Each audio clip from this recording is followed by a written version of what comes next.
Continuando a nossa série sobre o Sermão do Monte, te convido a abrir lá no Evangelho segundo Mateus. Ô rei, encosta um pouquinho sua porta lá, por favor.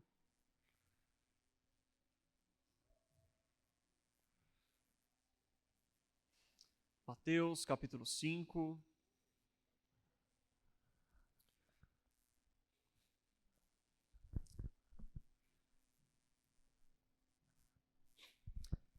Mateus capítulo 5, a partir do versículo 13. A palavra vai dizer o seguinte: vocês são o sal da terra.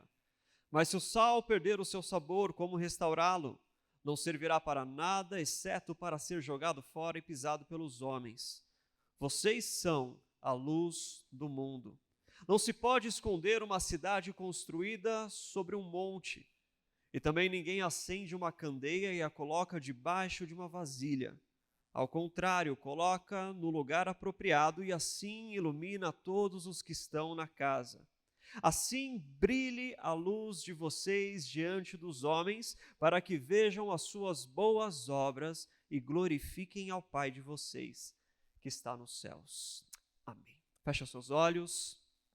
Pai, nós adoramos ao nome de Jesus, nós engrandecemos aquele que é digno, nós comparecemos essa noite, Pai, para prestar culto ao Senhor, Deus. Nós queremos adorar ao Teu nome, nós queremos ter um encontro verdadeiro contigo, Pai. Que o Senhor abra o nosso coração, ilumina o nosso entendimento, Deus. Que em nome de Jesus a nossa compreensão seja clareada para receber a Tua palavra, meu Pai. Que em nome de Jesus toda palavra por Ti aqui liberada venha cumprir o bom propósito para o qual ela foi lançada, Pai. Em nome de Jesus abrimos os nossos corações. Fala a nossa vida, fala ao nosso espírito, transforma a nossa história. É o que nós te pedimos, Senhor. Eu repreendo toda distração, tudo aquilo que queira roubar a nossa atenção do que o Senhor está fazendo e do que o Senhor está falando, Pai. Em nome de Jesus, essa noite pertence a Ti. Amém. Amém, queridos? A gente sempre fala, traz um caderninho. É sempre bom a gente anotar aquilo que Deus está falando com a gente. Então, se você não tem esse costume, a gente sempre relembra, traga um caderninho. A Vitória aqui, moça abençoada, tem uma papelaria vintage aqui, você pode adquirir um caderninho com ela e anotar o que Deus está falando ao seu coração. Amém? Continuando a série do Sermão do Monte, no último culto nós falamos acerca do sal. Quando Jesus fala para os discípulos que vós sois o sal da terra. Jesus acabou de falar do Monte das Bem-aventuranças, o monte onde Deus nos transforma. E agora ele começa a falar da responsabilidade que nós temos como discípulos e como membros e herdeiros do reino de Deus. Se por um lado o Monte das Bem-aventuranças nós fomos abençoados, agora quando Jesus traz um exemplo de sal e luz, ele está falando daquilo que nós somos responsabilizados. Primeiro a bênção e agora a responsabilidade. Aquilo que Deus fez em você, a transformação que Deus operou em nós no Monte da Bem-aventurança. Nós precisamos agora colocar em prática e viver essa justiça. Viver segundo os princípios do reino. E não tem como um discípulo verdadeiro, um verdadeiro seguidor de Cristo, viver às escuras nessa terra. Não existe cristianismo velado. Quando nós falamos acerca do sal da terra, quando nós falamos agora, vamos falar acerca da luz do mundo. Jesus está falando do impacto que o cristão transformado tem que causar nesta terra. Nós fomos transformados e agora nós temos como influenciar este mundo quebrado. Nós fomos transformados e agora nós temos uma responsabilidade. Responsabilidade essa que está sobre a igreja, que está sobre os discípulos de Jesus, que está sobre cada um de nós. Nós fomos transformados para sermos agente de transformação neste mundo, nesta terra. Jesus, ele primeiro nos abençoa no Monte das Bem-aventuranças e agora ele nos comissiona. Nós temos uma responsabilidade. Vós sois a luz do mundo. Que brilhe a sua luz, que brilhe a nossa luz nessa terra. É importante, para o contexto do que nós vamos falar aqui, nós lembrarmos ou relembrarmos qual que é o público imediato para o qual Jesus está falando.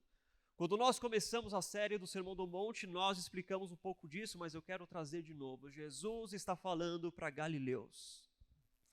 Jesus está falando para um povo que morava na Galileia. Se você não sabe, o galileu ele era menosprezado pelo judeu da grande capital.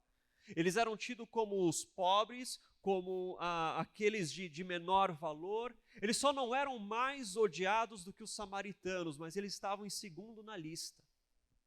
Quando começam os fariseus a falarem acerca de Jesus, Nicodemos vai tentar defender, olha, nós precisamos ouvir esse homem. Os fariseus então falam, como ouvir esse homem? O que de bom vem da Galileia? Ninguém esperava nada daquele povo. Ninguém esperava nada dos galileus. Ela é chamada de Galileia dos gentios. Para o povo da grande capital, para o povo ali de Jerusalém, eles eram pessoas abaixo, eles eram pessoas menosprezadas. Tanto que havia um calendário litúrgico diferente para os judeus da Galileia dos judeus da capital. Eles comemoravam a Páscoa em uns dias anteriores, exatamente para os dois não cultuarem juntos. Os galileus eram menosprezados. E Jesus está falando exatamente para aqueles que ninguém dava o mínimo valor. Jesus está falando exatamente para aqueles de quem não esperava nada. Vocês são a luz do mundo. Para aqueles que ninguém esperava coisa alguma, o que de bom pode acontecer lá? O que de bom pode vir de lá? Mas Jesus anuncia para esses. Para esses, Jesus fala, vocês vão impactar a terra. Jesus não fala para o formado, Jesus não fala para o grande entendedor, para o grande mestre das Escrituras. Jesus não fala para os ricos, para os burocratas. Jesus não fala para eles, Jesus fala para pescadores, para pessoas simples, pessoas comuns, pessoas de uma vida ordinária ou de ordem comum. Pessoas simples como nós, como eu, como você, pessoas simples, mas transformadas por Ele e com grande valor para Ele e responsabilizadas por Ele para sermos luz do mundo. Em Isaías, capítulo 9, você está com a sua Bíblia aberta aí, querido? Abre comigo Isaías 9.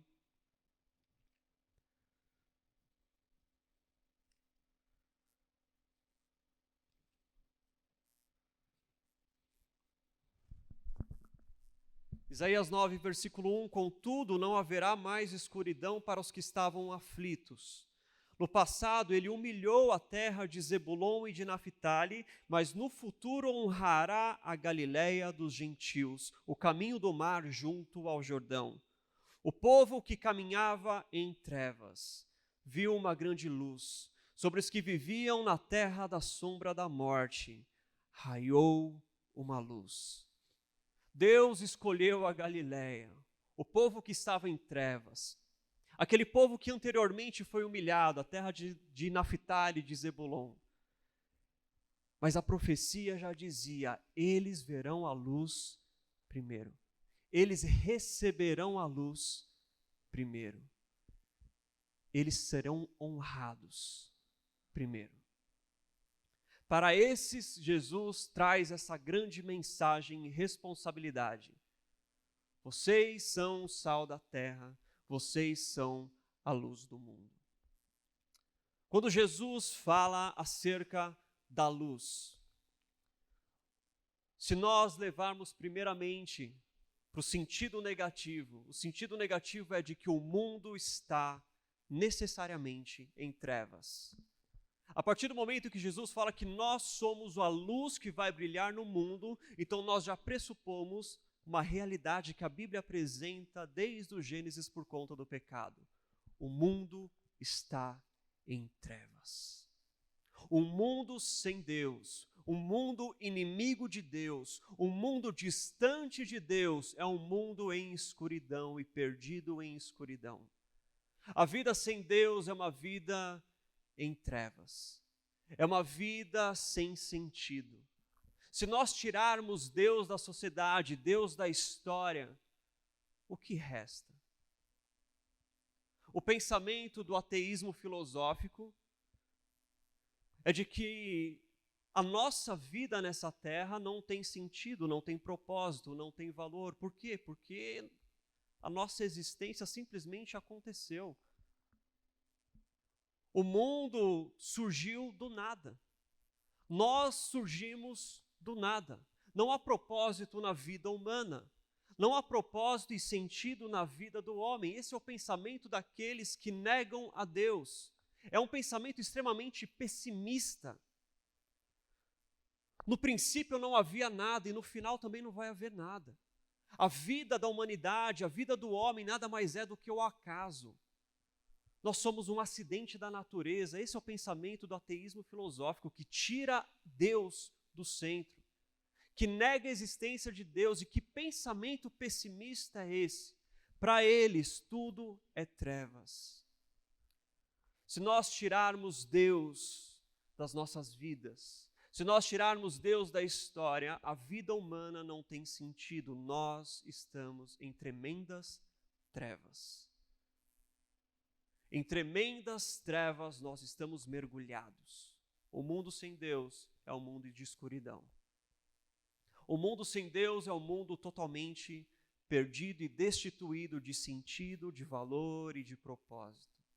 Para os ateístas, a religião nada mais é do que uma forma que o homem criou para trazer uma esperança para você se agarrar na vida nessa terra, uma vez que a vida não tem sentido. Uma vez que a vida não tem sentido, o homem, para viver aqui, ele precisa criar algum sentido. Então, para o ateísmo, a religião só veio para ocupar esse papel. Stephen Hawking, cosmólogo e físico famoso, certa vez ele disse que a religião nada mais é do que um conto de fadas para homens que têm medo do escuro. Ele diz que a realidade é a escuridão. A vida não tem sentido.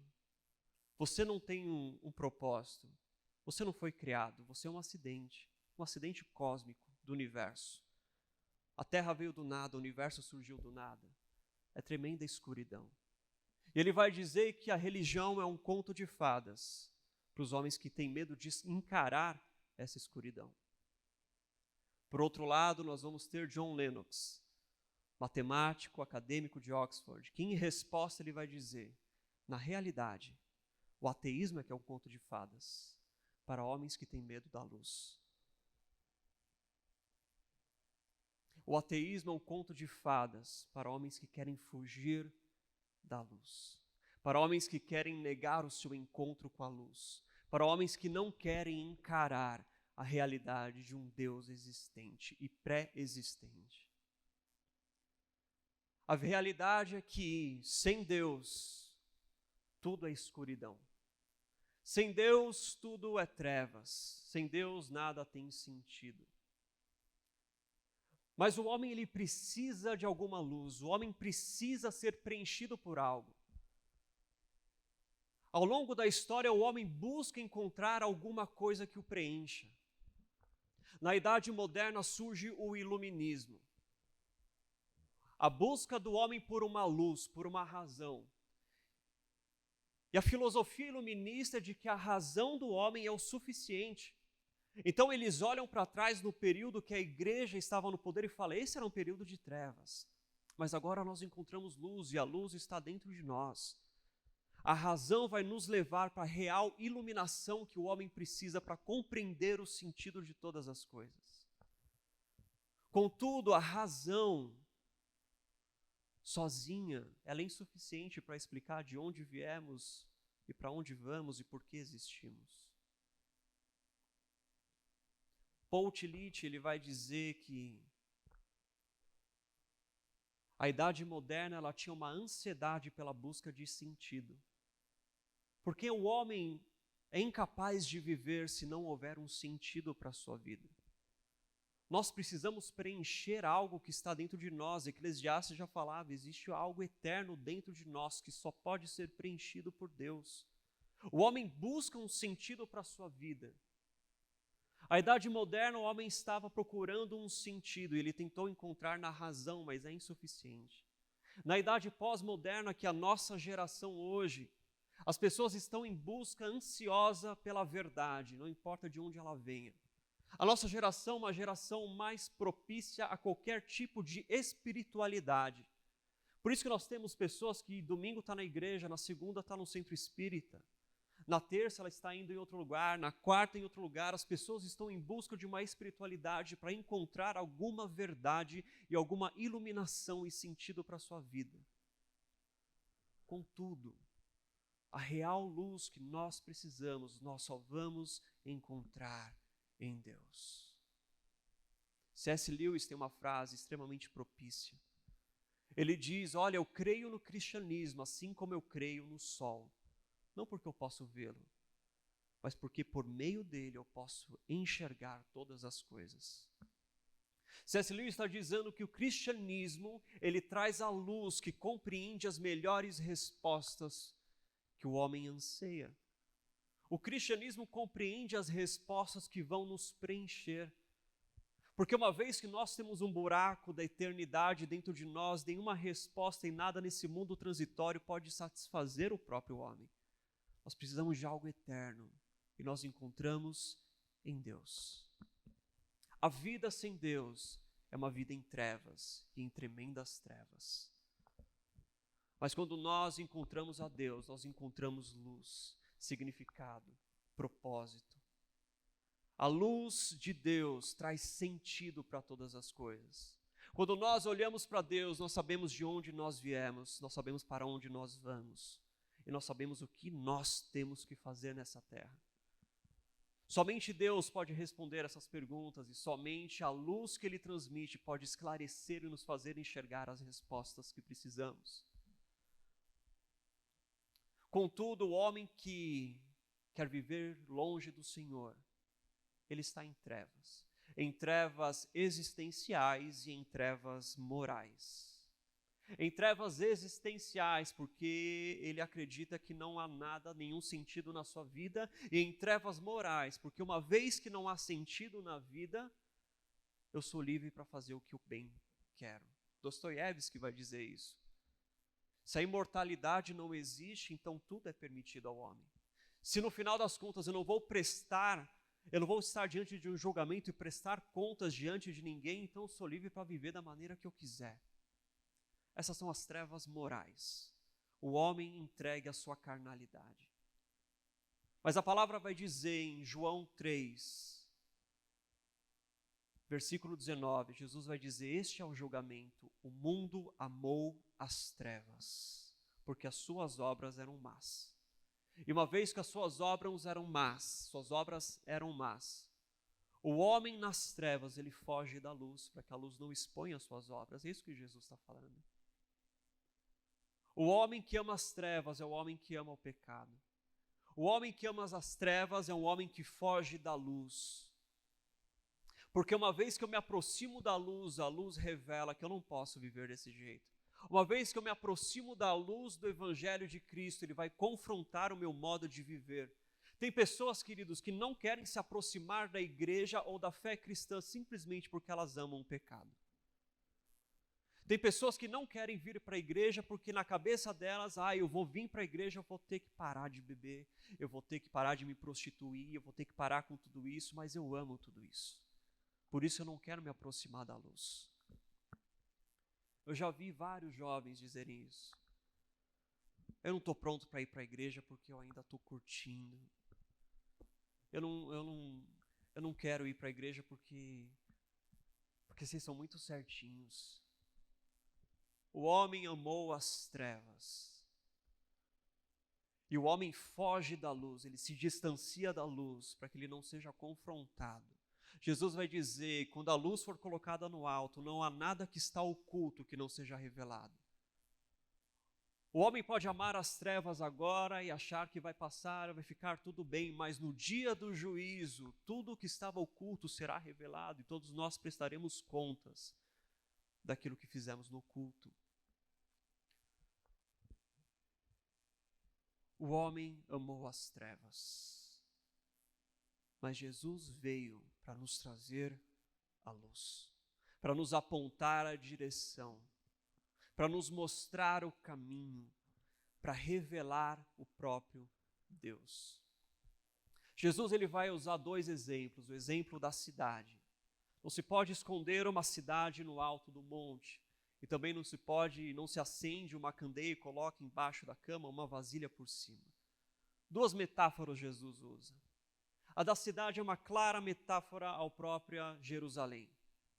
Aquela que deveria ser a luz deste mundo, aquela que recebeu a revelação do Deus Pai, aquela que era detentora da palavra e da aliança que Deus fez. Essa é a cidade que deveria ser luz. Essa é a cidade do monte que deveria ser luz, mas agora estou dizendo que vocês são a luz que o mundo precisa. Jesus ele também vai falar de que você não pode acender uma luz e cobrir ela. Talvez Jesus esteja fazendo uma referência a uma comunidade que era contemporânea a Jesus. Na década de 40 se descobriram os manuscritos do Mar Morto acerca da comunidade de Qumran. Aqueles que moravam em cavernas e se denominavam filhos da luz. Jesus está falando, o que adianta você se denominar filho da luz se você vive morando em caverna? Que impacto você traz? Que direção você aponta? Que diferença a sua vida faz? A vida do cristão não deve ser uma vida escondida, uma vida separada em guetos espirituais, não. Queridos, a igreja ela foi chamada do mundo, a igreja ela está no mundo, mas a igreja ela não é do mundo, mas é no mundo que ela testemunha de Cristo. Você foi chamado do mundo, você está no mundo, mas você não pertence ao mundo. Mas você estando no mundo, precisa ser luz. Nós precisamos ser a luz no mundo. Nós não podemos viver um cristianismo trancado, um cristianismo de quem tem medo. Mas nós precisamos moldar o nosso discipulado e a nossa vida com Cristo em meio a esse mundo caído, porque só assim nós vamos assumir a responsabilidade que Jesus dá para a igreja. Vocês são a luz do mundo.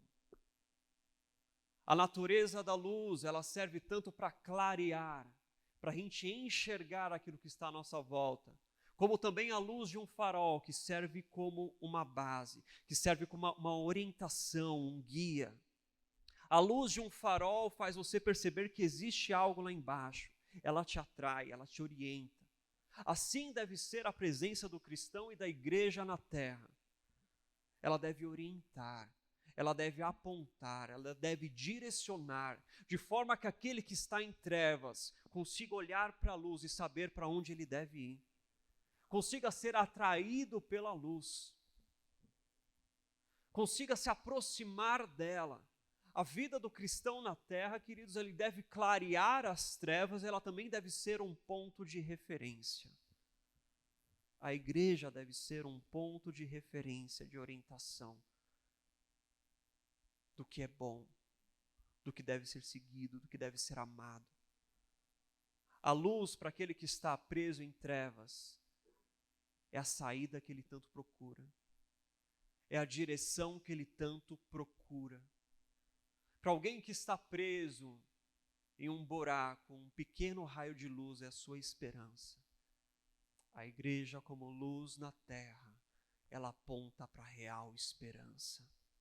Essa é a nossa responsabilidade. Essa responsabilidade que Jesus está trazendo para as pessoas comuns da Galileia.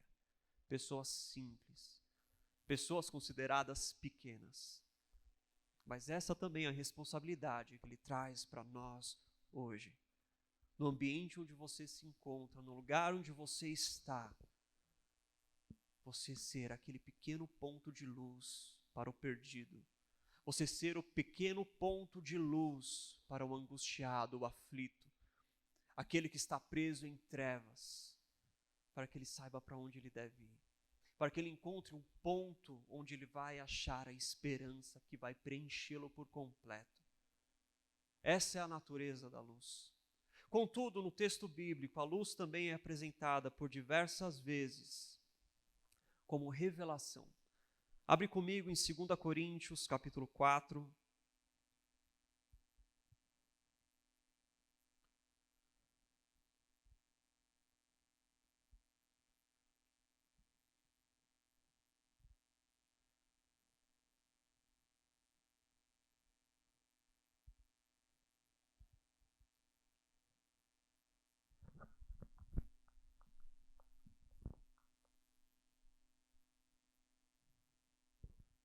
Amém, querido? 2 Coríntios, capítulo 4, versículo 1, portanto, visto que temos este ministério que pela misericórdia nos foi dada, não desanimamos, antes renunciamos aos procedimentos secretos e vergonhosos, não usamos de engano nem torcemos a palavra de Deus, ao contrário, mediante a clara exposição da verdade, recomendamo-nos à consciência de todos diante de Deus. Mas se o nosso evangelho está encoberto, para os que estão perecendo é que está encoberto. O Deus dessa era cegou o entendimento dos descrentes para que não vejam a luz do evangelho da glória de Deus, que é a imagem de Deus. Mas não pregamos a nós mesmos, mas a Cristo Jesus, o Senhor, e a nós como escravos de vocês por causa de Jesus. Pois Deus que disse, das trevas resplandeça a luz. Ele mesmo brilhou em nossos corações para a iluminação do conhecimento da glória de Deus na face de Cristo. Efésios 1,16, Paulo vai dizer, não cesso de dar graças por vós, lembrando-me de vós nas minhas orações, para que o Deus do nosso Senhor Jesus Cristo, Pai da glória, vos dê o espírito de sabedoria e de revelação do pleno conhecimento dele, sendo iluminados os olhos do vosso coração, para que saibais qual seja a esperança da sua vocação e quais as riquezas da glória da sua herança nos santos. A luz traz a revelação. A luz nos mostra e nos revela a Deus. A luz da glória de Cristo é resplandecida em nosso entendimento para que o homem conheça a Deus. A luz revela a Deus. Tiago vai dizer que Deus é o Pai das luzes. No Antigo Testamento, na Antiga Aliança e nos dias de hoje, Deus se revelou por meio da palavra. A tua palavra é lâmpada para o meu caminho, é luz para o meu caminho, lâmpada para os meus pés. Deus se revela também através da presença de Cristo. Cristo diz, eu sou a luz do mundo. A luz revela a Deus. À medida em que Jesus fala que nós somos luz do mundo, nós temos a responsabilidade de refletir a Ele, uma vez que o próprio Cristo revelou a Deus através de si mesmo. É interessante que João vai dizer que Jesus é várias coisas. Na verdade, o próprio Jesus vai atribuir a si. Eu sou a porta, eu sou o caminho, a verdade e a vida. Eu sou a vida e a ressurreição. E ele vai dizer também, eu sou a luz do mundo. De todas as coisas que Jesus atribui a si mesmo, que ele revela e fala acerca de si mesmo, somente uma delas ele compartilha com a igreja. Ele não fala que você é a porta, ele não fala que você é o caminho, a verdade e a vida, mas ele vai falar que você é a luz. De tudo aquilo que Jesus se revela, uma das coisas ele compartilha com a igreja, luz. À medida que nós somos luz, nós estamos comunicando a glória de Cristo. Nós estamos comunicando a Cristo. Nós estamos revelando a Ele. A luz, ela não é nossa. A luz é dele. A raiz da luz é dele, procede dele. Nós refletimos essa luz. Jesus vai falar que João Batista, ele também refletia essa luz. João, no capítulo 1, ele vai dizer que, olha, João Batista veio testemunhando sobre Jesus. Ele mesmo não era a luz, mas ele apontava para a luz. Da mesma forma, a igreja por si só, o cristão, eu e você por si só, não somos a raiz da luz, a fonte da luz. Assim como o sol e a lua. O sol tem a sua luz própria. Você vê o sol brilhar no céu. Mas você também vê a lua brilhar no céu. Mas a luz da lua não procede dela. Ela reflete a luz de um astro maior. Assim a igreja reflete a luz daquele que é o maior. Assim a igreja, assim nós nessa terra devemos refletir a luz de Cristo, comunicar a luz de Cristo, resplandecer. A luz não está em nós, mas nós refletimos a ela, de forma que o mundo, ao olhar para a igreja, ele possa conhecer a Cristo. De forma que o mundo caído, ao olhar para a igreja, ele reconheça a esperança que ele precisa, ele conheça a Deus. Nós somos luz do mundo, para orientar, para guiar, para resplandecer, para que o mundo conheça a Deus. Porque nós refletimos a luz daquele que é a luz, do Pai das luzes, da verdadeira luz do mundo. O papel da igreja é resplandecer. O papel do cristão comum é resplandecer a Ele, é ser um meio que transmite a luz dele. A luz não é você que gera, mas você reflete, você manifesta, você comunica. E assim nós devemos viver e caminhar nessa terra durante toda a nossa existência, sendo a luz de Deus para aqueles que estão em trevas. E Jesus, ele finaliza dizendo: brilhe as vossas boas obras, para que o mundo glorifique a Deus, não glorifique você. Jesus está falando, olha, a igreja ela vai refletir a Cristo, vai refletir a Deus, vai refletir as verdades e os princípios de um reino vindouro, vai refletir a esperança que há em Deus, não somente por aquilo que ela fala, mas pelas suas boas obras. Nós fomos transformados, chamados, redimidos para proclamar e para fazer. O cristianismo não pode ser somente de boca, ele também tem que ser de ação. O mundo vai reconhecer a Cristo e vai glorificar a Deus, não somente por aquilo que nós fazemos, mas só por aquilo que nós falamos, mas por aquilo que nós fazemos. Nós somos chamados para as boas obras. Você não é salvo pelas suas obras, mas você foi salvo para as boas obras. Você não é salvo porque você fez boas obras, mas porque você foi salvo, porque você foi transformado, então você vive as boas obras. E nisso o mundo glorifica a Deus. A igreja precisa causar um impacto na sociedade, a sua vida precisa causar um impacto nos seus meios de relacionamento, não somente pelo que você fala, mas pela sua conduta, pela sua postura, pelos seus atos, por aquilo que você faz, pela caridade com a qual você vive, pelo socorro que você dá, pela luta por igualdade, pela luta pela justiça que você defende.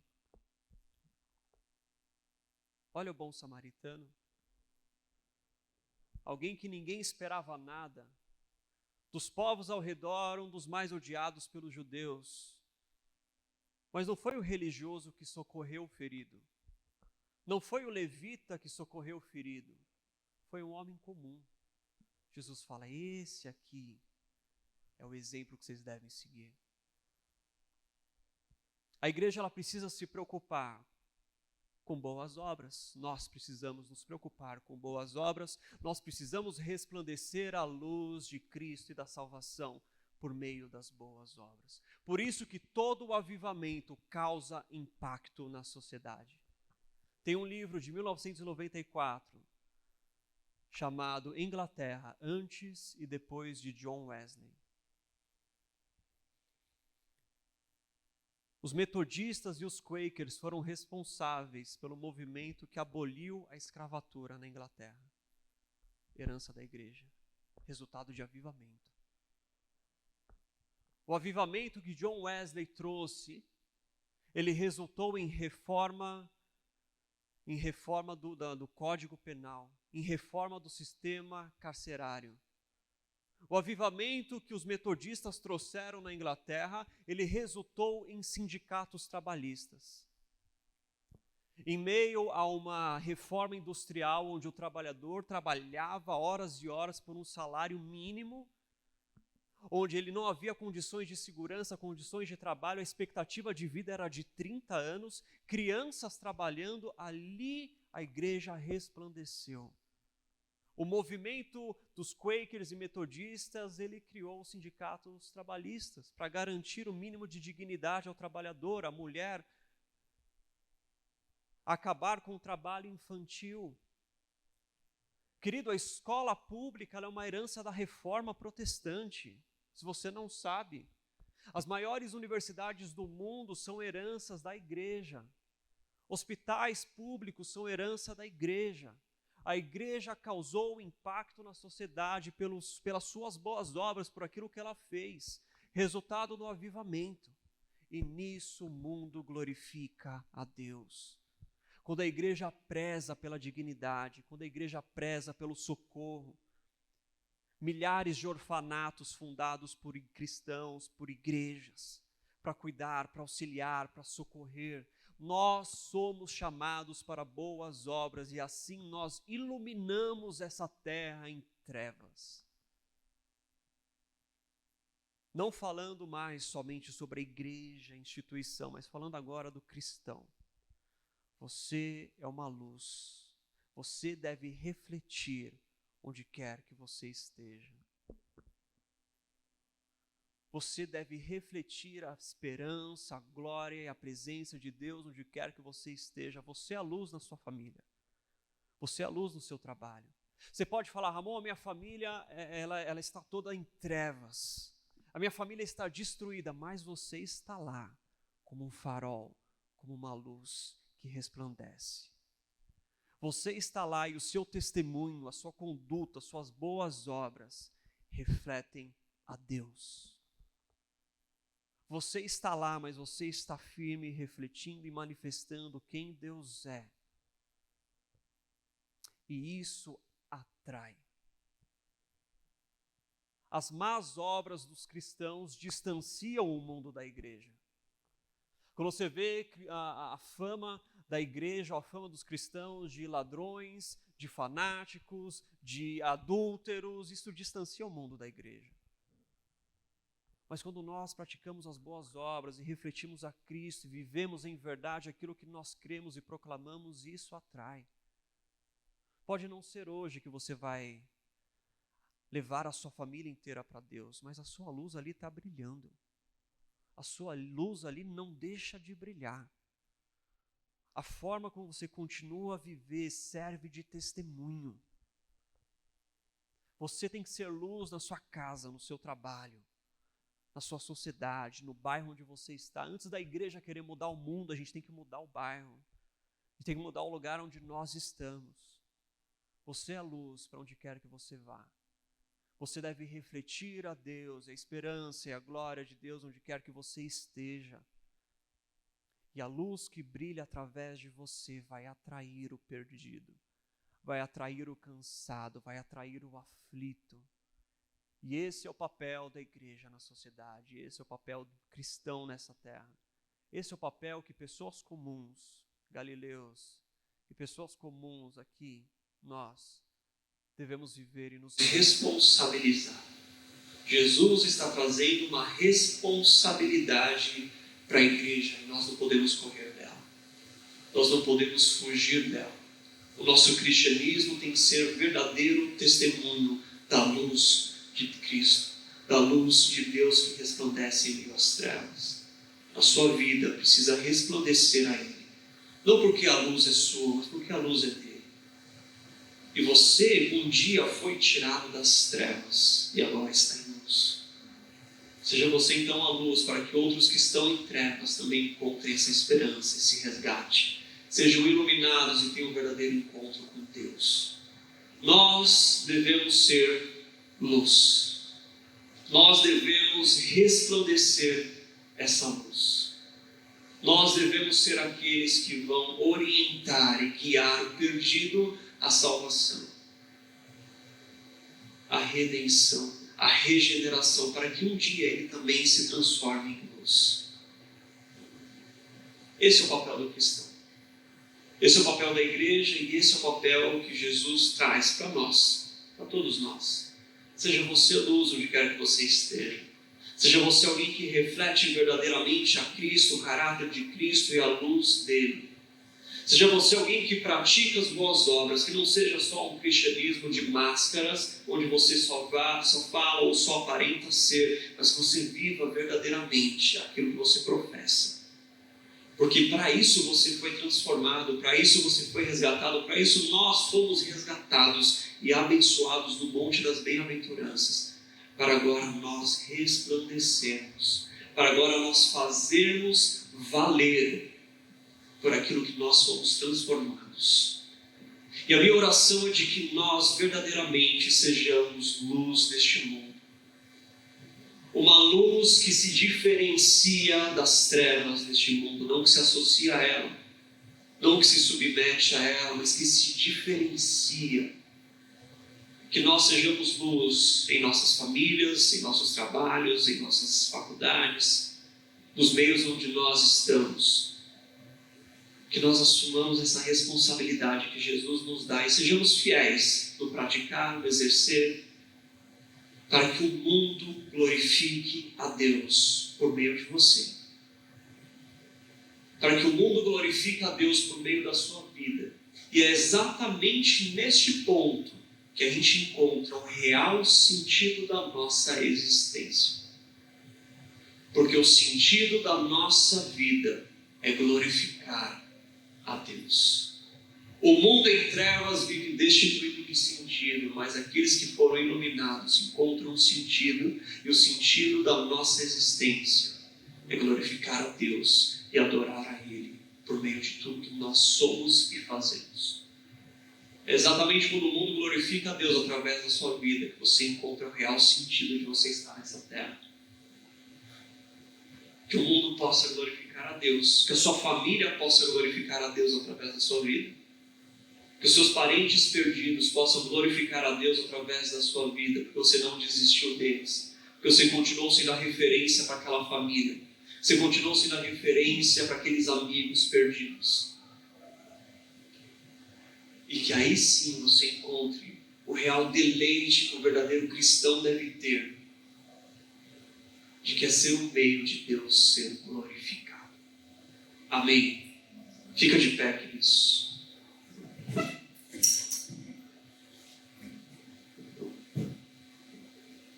Fecha seus olhos. Deus, o Senhor nos tirou das trevas, Pai. O Senhor nos tirou de uma vida sem sentido, sem propósito, sem valor, sem razão. O Senhor não somente nos deu sentido, mas nos deu propósito para a nossa existência nessa terra, Pai. O Senhor nos iluminou quando nós estávamos em trevas. E o Senhor sabe que nós amamos as trevas. Mas o Senhor clareia tudo aquilo que estava oculto. E agora nós, aproximados dessa luz, somos transformados e regenerados por ela. Senhor, que o Senhor possa resplandecer em nós a Tua luz verdadeiramente, Pai. Que o cristianismo que nós vivemos, Deus, não seja um cristianismo velado. Que o cristianismo que nós vivemos possa realmente resplandecer a glória de Deus. Senhor, perdoa as vezes, Pai, em que nós nos associamos com as trevas e nós permitimos que a escuridão nos cubra por completo, Pai.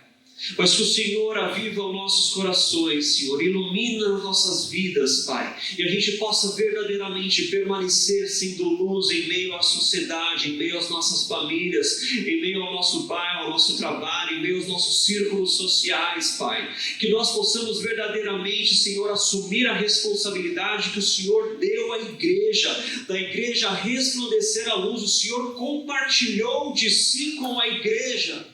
Como posso eu negar aquilo que Tu compartilhaste, Pai?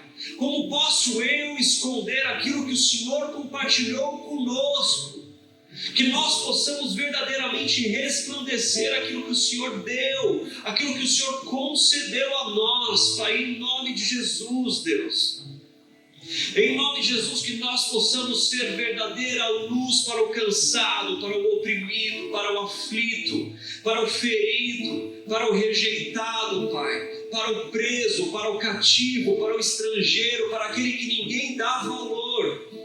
Que nós possamos ser o ponto de referência, nós possamos tornar o Teu Evangelho atrativo a essas pessoas por meio da luz que traz esperança, a luz que guia, a luz que atrai, que assim nós sejamos nessa terra, meu Pai. Que aqueles que estão em trevas sejam atraídos até nós, Deus, para que eles glorifiquem a Ti. Que aqueles que estão perdidos, Pai, encontrem em nós a luz da esperança que tanto precisam. Que eles reconheçam, Pai, que as trevas não podem oferecer nada, que as trevas não podem satisfazer em nada, que as trevas não podem preencher em nada, mas aquilo que nós precisamos para sermos satisfeitos, preenchidos, está somente em Ti, na Sua luz, Pai. Que o Senhor ensina-nos como igreja a sermos luz neste mundo e resplandecer aquilo que o Senhor compartilhou conosco, Pai. Essa é a nossa oração, esse é o nosso desejo, é o que nós te pedimos em nome de Jesus, Pai. Amém.